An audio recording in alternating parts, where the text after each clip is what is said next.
Hi guys, how's everybody doing today? I want to thank Girls Night In Online for having me. I think that this platform is amazing.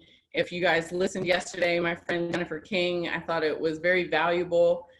Some of the stuff I'm going to play off of that she discussed, but there's some specific things that I feel like I need to address in regards to hopefully setting some tangibles for you to follow. Whether it's football, sometimes what we do in football can easily translate to any other type of industry or corporation type job, but sometimes it's a little specific. So I'll try and give both. Hopefully you'll find some value in it. For those of you who don't know me, I'm the assistant defensive line coach with the Tampa-Bay Buccaneers. This is my second year with them. I've coached for a long time.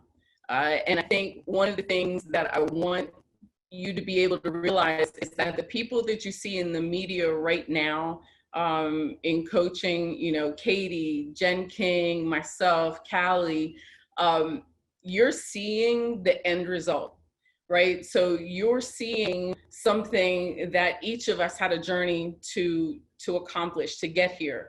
Mine took a long time. I've said it a lot of times before, like you don't wake up on a Tuesday and decide on Thursday you're going to be a coach in the NFL. It just doesn't happen. And I think, for me, I love the game. I was a fan. I played, semi-pro for 4 years. I went from coaching the women to coaching high school to coaching men's semi-pro, men's arena, showcase teams. I earned an opportunity to be an intern with the Baltimore Ravens. I went to the AAF that's now folded in Birmingham, and now I'm here in Tampa. So there's definitely a process. And I think that one of the things that I feel like the media misses all the time is the process, because it's not something that is for everyone. It's not something that you just decide to do unless you really have a passion for it. And I think that's where, again, I think it's like such a big miss for us, because there's beauty in the process. You learn how to work hard. You're committed to something. You think about this thing, whatever it is, all the time. Like it speaks to you. That's when you know that that's your passion and that's where you belong. And whether or not you have an opportunity to get there or whether or not you make your own opportunity to get there really depends on your mindset.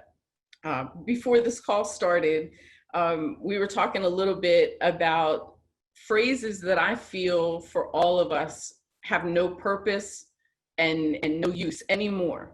I think that they were developed at a time when we didn't know what to call something. We didn't know how to identify it to a large mass of women. So we assigned names to them. So right now in my mind, and I'm going to tell you, this is probably an unpopular opinion because they're so widely used, and it's my opinion, so I'm going to share it with you, is that I really feel that there's no place anymore for terms like kicking glass, breaking down barriers, breaking boundaries, because you guys are already past that, right? So like I'm 56. I don't say that number often, but I'm 56 years old. When I was younger, when I was 8 years old, I wanted to play baseball because all of the boys that I ran around with in the neighborhood played baseball. And my mom and I went to sign me up for baseball, and we were not even allowed to walk in the building.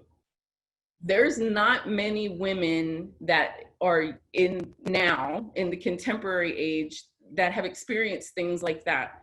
That's when we needed terms. That was prior to Title IX. That's when we needed terms like that. But I feel like now when we say things in those terms, it's a continuing type of sort of terminology or language that's going to keep you in the weeds. You guys are so far past that. Like, we need to be able to say, that was then, this is now. Now, how do we give actionable advice? Because if I always say to you, yeah, you know, I broke a boundary here, you know, I'm a trailblazer, I'm this, I'm that, that doesn't help you get to your path. That doesn't help you determine actionable steps to get to the next level of coaching, to get to the next level in your job, to get to the next level in school. Like, there has to be a framework, there has to be definite steps, and it's your path. So it's not like I can sit back and just have this empty rally cry for you to go out there and you to do this and you to do that, because I have to tell you on the other side of that, in my opinion, when you utilize terms like that, to me, that means that you're not ready to be there.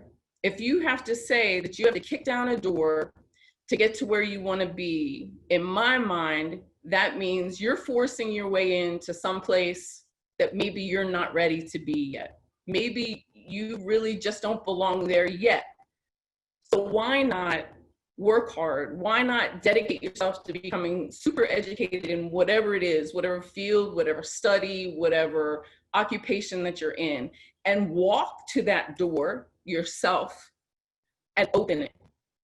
So that's the power that you guys have right now.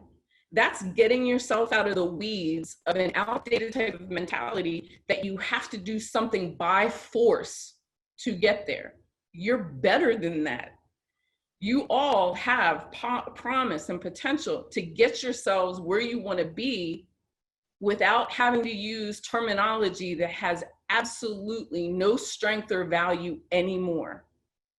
My thing has always been, you have to eliminate all of the extra, right? So to me, those are terms, that's terminology that keeps you in the weeds. And the one thing that I will tell you, if you want to grow, is you don't ever feed the weeds.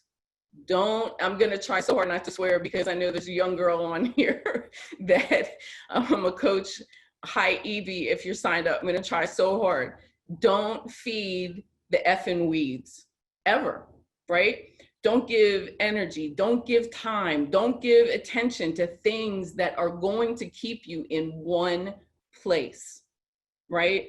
So we do that. We carve out people, things that are not positive to your growth and your potential. I'm a mom. I have two boys. They're grown men. They'll always be boys to me. But at one point in my life, I was working full time. I was coaching 4 teams at once, because that's just what I did. You know, we don't like kick stuff off our plate normally. We normally just make our plates bigger. So that's what I was doing. And I had probably about 10 minutes of extra time with just energy, you know. If you don't adequately put your energy, when you have it, into things that will get you closer to where you want to be at, you're doing yourself a disservice. So what you do then is you think, where am I placing my energy? Who am I giving my energy to? And when you can really sit back and look and decide that there are times and there are people and there are places and there are things that don't deserve your energy, and you start to peel that back, that's when you start to really move forward. That's when you start to live in, what I will tell people is, like, you start to live in not the what if, but the why not. Why not try something? You know, you want something, why not try and get there? And then the next step is, how do I get there? How do I make that adjustment? It's just like in a game. How do you make an adjustment? You're not moving the ball down the field. How do we make an adjustment, right? But this is something that really only you can identify, and you can put your head around, and you can make actionable steps towards it. You're the only person that can give yourself credibility enough to say, it's worth it enough to me that I'm going to take that next step. And that next step may be 6 inches, because you're working full time, you're in school full time. Right now you have small children. There's a move in your future. There's any other reason why, but you still have to determine that there's something that's going to drive you, something that gives you purpose. And if you can identify those things, and if you can correct your energy and stop feeding your weeds, you're going to get there. So that's where I think, like, I'd really like to see us take a look at what exactly we're using in regards to terminology that you don't realize but could be holding you back. Um, one of the other things that I try and gently correct people on is that I don't use the word male dominated. I don't use that phrasing, male dominated. I don't work in a male dominated industry. I mean, clearly the players are all male. Clearly the coaches for the most part are all male. But in my mind, it makes more sense to me to say it's a male prevalent industry. It's a male prevalent occupation, because I really don't feel like I'm dominated at all. And that's not, being like, full of myself or whatever, but think about that word dominated. Like, are you, again, Edie, I'm really sorry. Are you really effing dominated? Are we? Because I'm not. I don't think I've ever been dominated. But the trick of that is that if you give power and you give presence to things like that, it limits you. It holds you back. Plus that you guys may not see it because, again, the media doesn't really dig in this far. They love, sometimes, not everybody, and I apologize to anybody that's in the media that's on the call that doesn't do this, but they'll go after low-hanging fruit, right? What's easiest? I'm not going to do my due diligence. Oh, we'll just pull this person in because that's easy. We'll just say these things because that's what's always been said. But it's not true. Do you know how many women right now work in NFL offices, work for teams?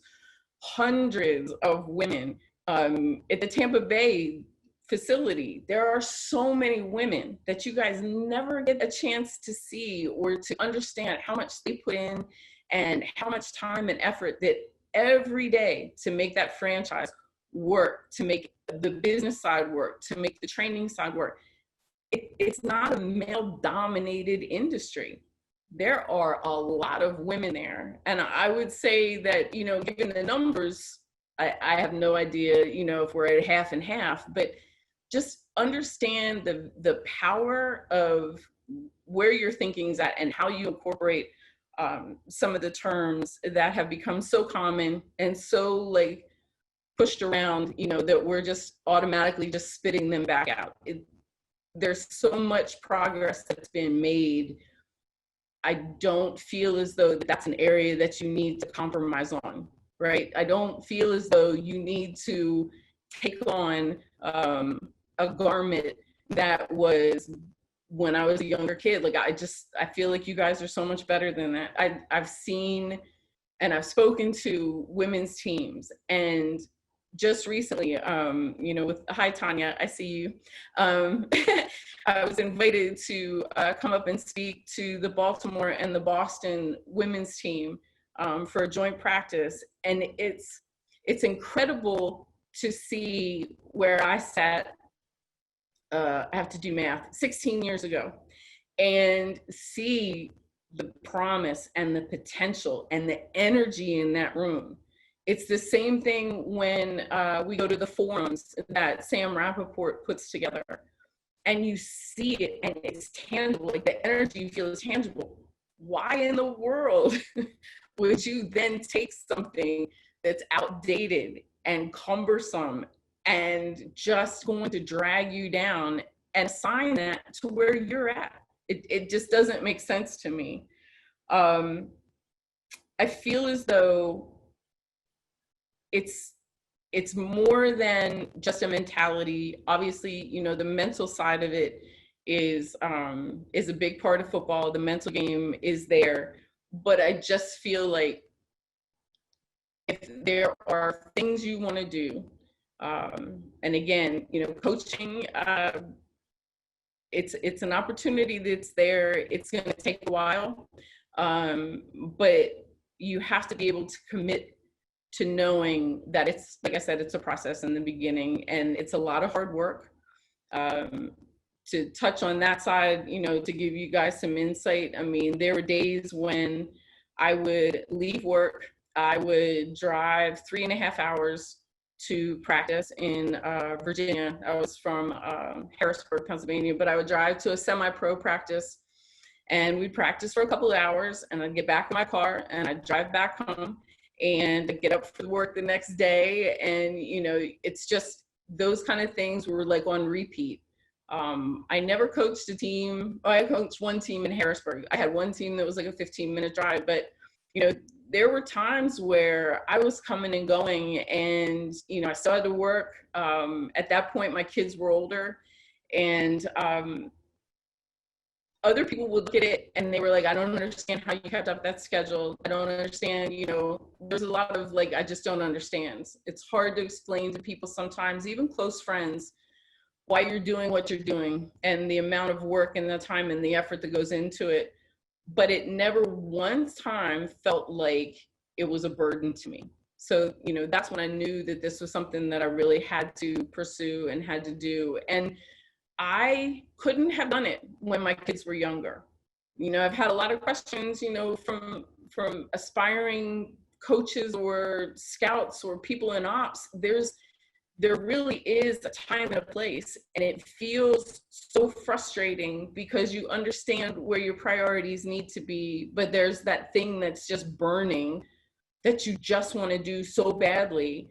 How do you make it happen? And those are the times, like I said, where you have to be able to determine your path. What can you do right now? Can you educate yourself? Can you attend virtual clinics online? Can you read books? Can you shadow a local high school program? Can you help them break down film? Like, what is it that you can do that you can wrap your head around and really have like time for right now that will help get you better? Like, we talk about in football, you stack days. You have to look at any type of path or journey, like you have to stack days. You can't, like I said, go from point A to Z in a matter of a week. Like, you literally have to understand everything that goes into it. And that's a lot of research. That's a lot of talking to other coaches. That's, you know, finding people in your field that you can enlist in regards to being a mentor or a resource or a sounding board or something. I've been very fortunate in the fact that Katie and Jennifer King and I have stayed in touch and sort of have our own little support group. Over the course of the last couple of years, it's helped. It's not like it's always needed because we're so involved in the programs that we're coaching. But sometimes you do need another woman to talk to, you know, and somebody who really understands, you know, what you're going through. Then you don't have to provide a lot of explanation. That type of support in your own lives is very important as well. And that's why, you know, like I said before, you want to take a hard look at who's going to be supportive and around you and give you what you need when you're on this path. Because if they're not kind of with you entirely, if there's always a, you know, I don't understand why you can't do this, you know, you're always doing that, you know, we haven't been able to go here or go there, that's fine. But if it detracts you from getting further down your path, and it always feels as though you're expending that energy that you just don't have, you have to give yourself permission to say, I really like that person, but I'm just not going to do it anymore. I'm not going to put the time and effort in. You know, I've talked about this at the forum. You can be very cordial to people going forward, but you don't ever have to give somebody the energy that you need to put in to achieving your goal.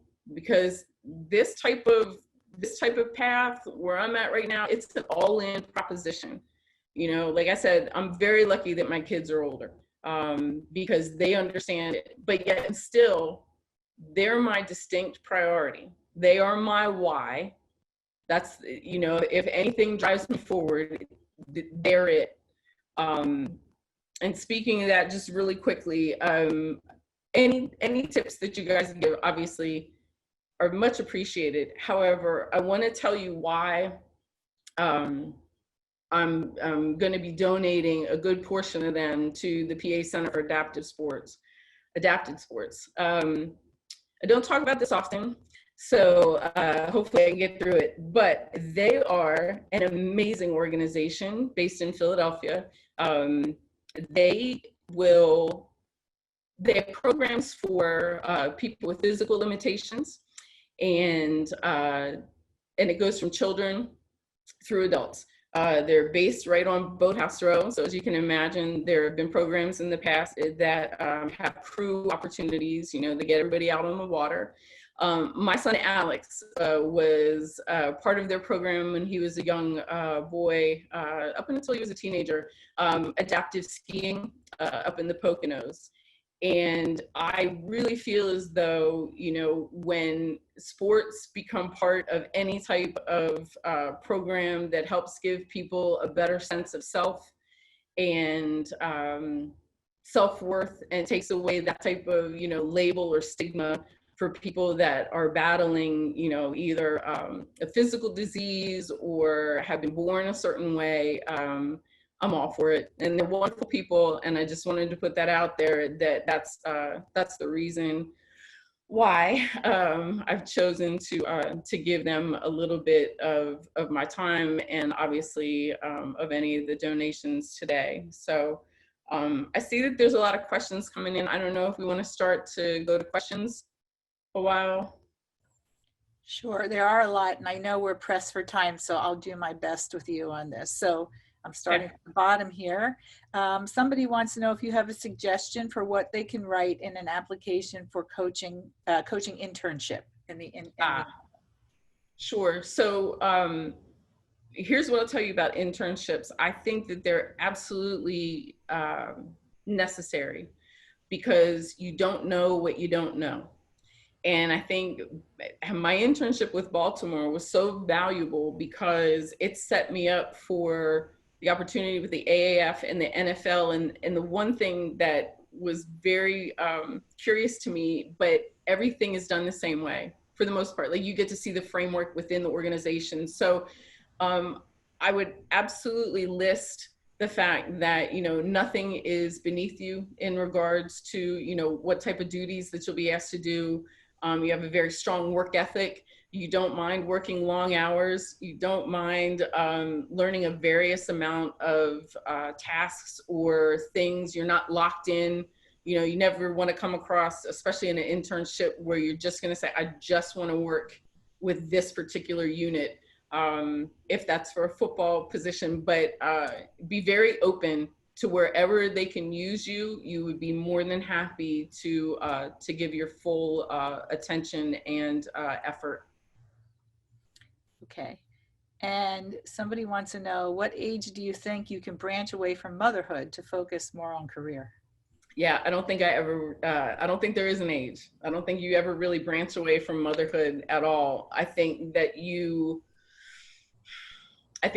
gain support enough when your children are older to have a little bit more time to actually do that. And I think that's really an individual thing. My kids were, again, with the math, Alex will be 30. So he was like 15 or 16. Bryce would have been about 9 when I started playing football. And that I was married at the time, you know, so I had a little bit of support that way. But the full on coaching and that schedule that I was saying, where I was just coming and going. My youngest was in college, so there was really nobody home with me. My oldest lives in San Francisco. He works out there. So that's sort of like an empty nest kind of thing. But I don't know that there's a particular age. I don't know that you can say specifically when they turn 16, see you later, out the door, I'm going to follow my dream now. I think if you take small steps along the way, you're kind of setting everybody up for the fact that this is about going to happen. So you can prep them ahead of time, but I wish you good luck. Yeah, I don't think there ever is stepping away from motherhood, right? My kids are grown too, it's true. A coaching book recommendation, do you have one? So Bill Walsh wrote an incredible sort of guide to everything. And that, man, if you really want to go into coaching, it's almost like the Bible of coaching. I mean, certainly if you can get a hold of one of those, that's a great book. Obviously, BA, The Quarterback Whisperer, I would highly recommend. Anything by Tony Dungy, I really like his style of coaching. And but no, not one in particular. I think if you really determine where you're at in regards to, do I want to coach this position? Do I want to be on offense? Do I want to be on defense? Do I really like a head coach's style? I'd say really kind of start there, and then you can branch out. But no, I don't have one in particular. Okay, I want to go to, we actually had some email write-ins, which we don't usually have, so I don't want to miss them because they're way up on this chat list. Okay. So someone had wrote in and asked, do you get nervous before games? And if so, how do you settle yourself? Yeah, so I don't get nervous, and that's the weird thing. Like I sort of get, I'm more nervous if you're gonna say it because I know how much work I have to do. I know what I'm gonna have to do, and I don't want to ever be in a position where I'm not doing my job. I think the one thing that'll keep you away from being nervous is being prepared and being over prepared. Thinking through situations. I'll pack my stuff the night before. I go over all of the game plan stuff that we've done during the week. I'm up in the booth for games. I get up to the booth early. I'll set my stuff out, and every game day I do things the same way, in the same manner, in the same order. And it just provides sort of that, I know this is the next step kind of thing. And to be honest, on game days, things are going so fast. I don't think you really have a chance to be nervous. And like I said, to me, that's an extension of my job. So I've got so much stuff rolling in my head that, by the time it's over and you can take a breath, then that kind of sinks in whether or not we've won or lost. But I don't really get nervous. So tagging onto that though, someone said, how can you just explain how you felt the first time you ran onto the field for an NFL game? Yeah, I've been asked this question a lot, and I know what people want as the answer, but it really was, I had a job to do. I mean, I would love to say, like I took it all in, it was, emotional and stuff. And in my head, I'm like, I've got to do this and I've got to get here and I need to be on this yard line at a certain time. And it wasn't like that storybook, I want to tell you that it was, but I was really prepared. I was ready to go. I knew where I needed to be. And I feel like maybe I missed it, you know what I mean? Because everybody asked me that question, but I had so much to do that day to make sure that I held up my end of the coaching that I didn't even think about it. Okay. Another write-in, two more for that category. How did it feel when you saw yourself on a Topps trading card? Yeah, that was a little different. I'll tell you guys that a lot of times when I see stuff like that, or I see pictures of me, or, there's been articles and stuff, it really kind of feels like I'm looking at somebody else a lot of times, because I compartmentalize a lot of stuff. So that kind of stuff is very cool. My younger son was very, very impressed that there was a trading card of me. And speaking of which, I probably have about 250 still in my closet. But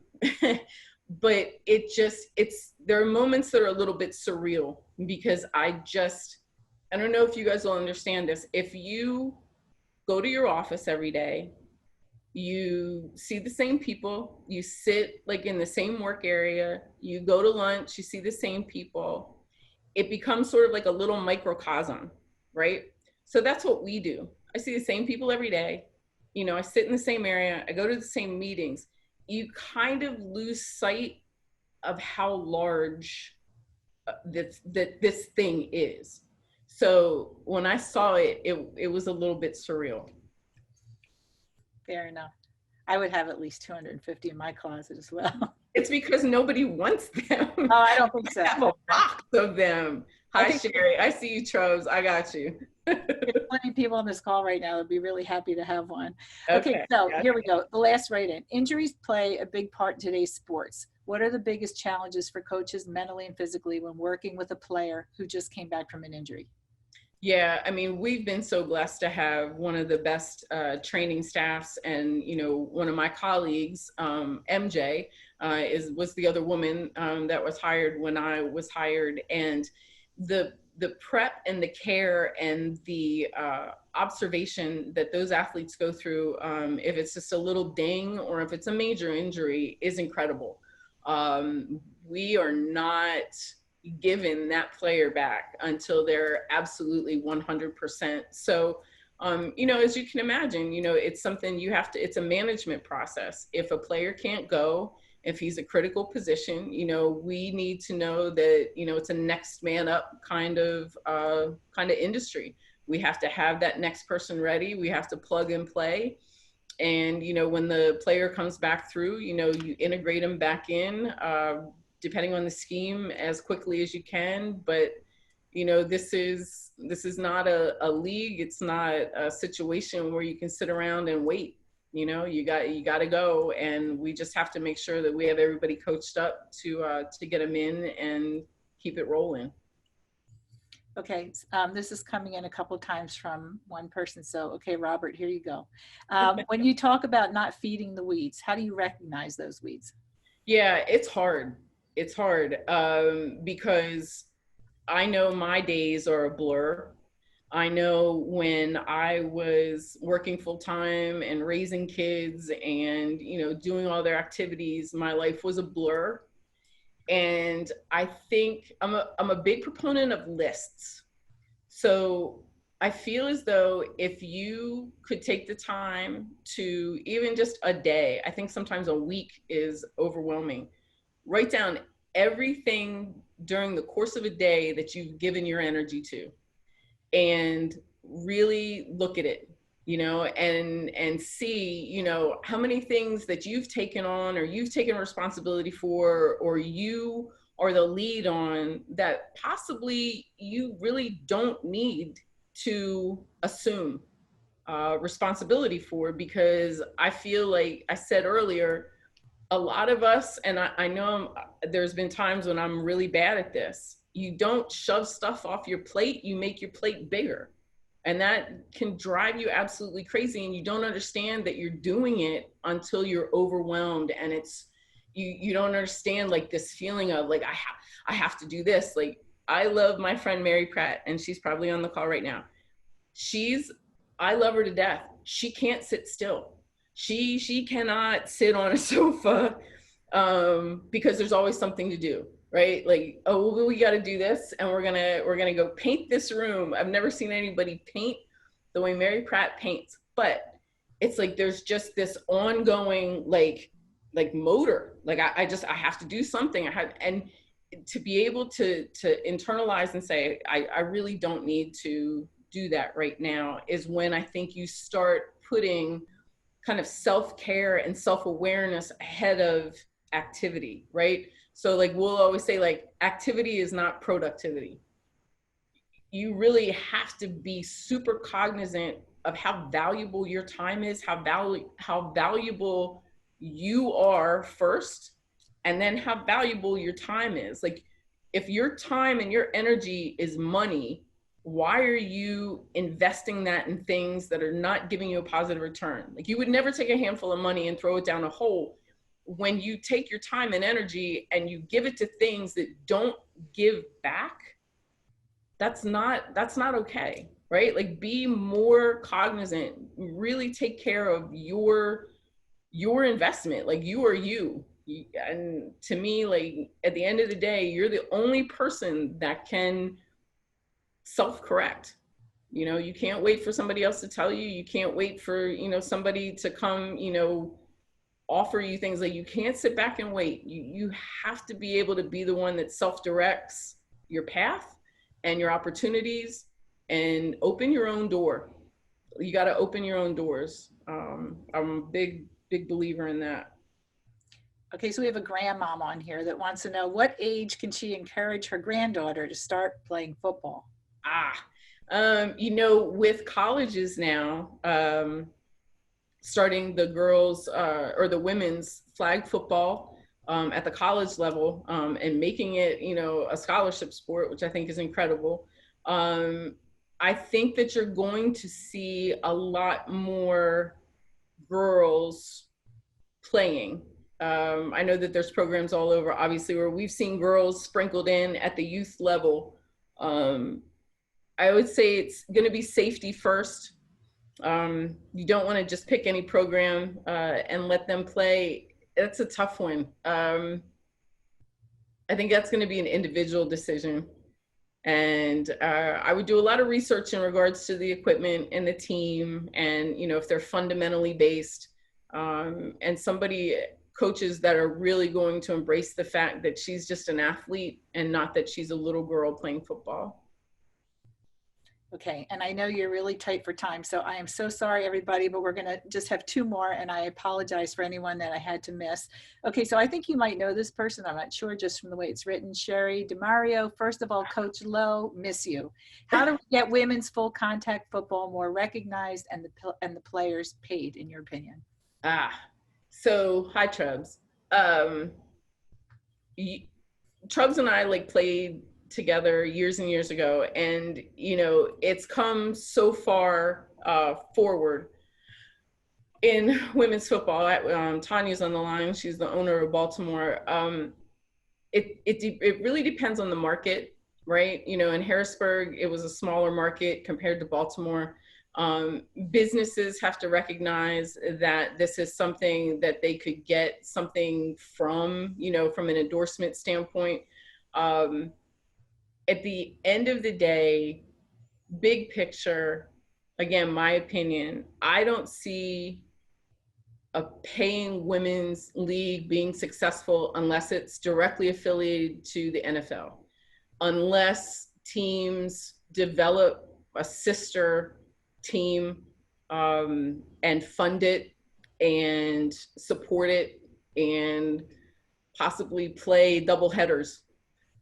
So you already have the fans in the stands. That's me personally. I just don't see it happening. I know that there's a lot of stuff out there right now.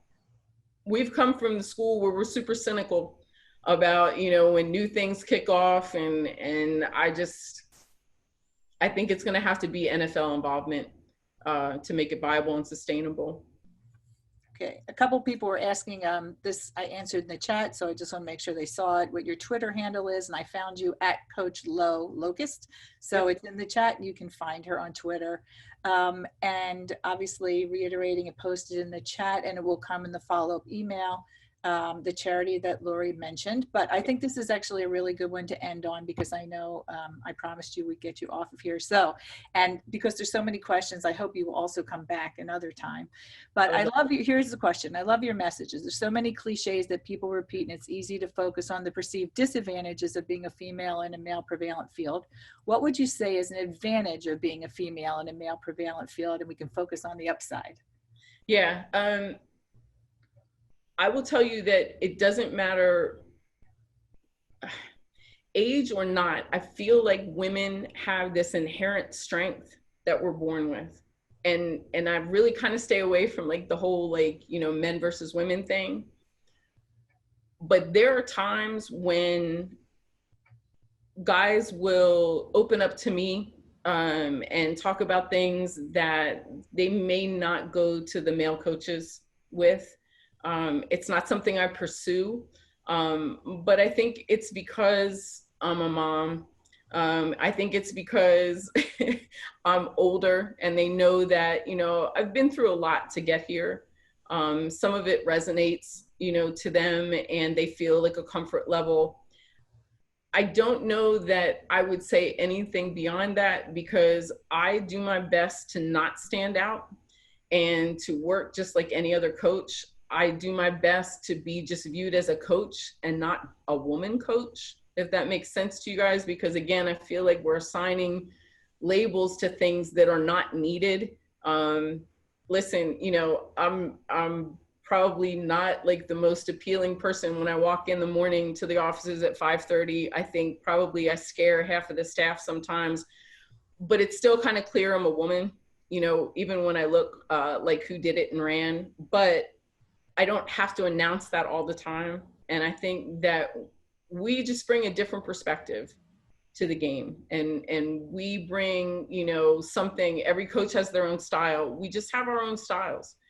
And so, you know, if that means it's part of me, you know, because I'm a woman, I have a different style, then so be it. But I don't necessarily know that I assign gender to what I do that's gotten me here, or God willing will keep me successful in the league. See you later.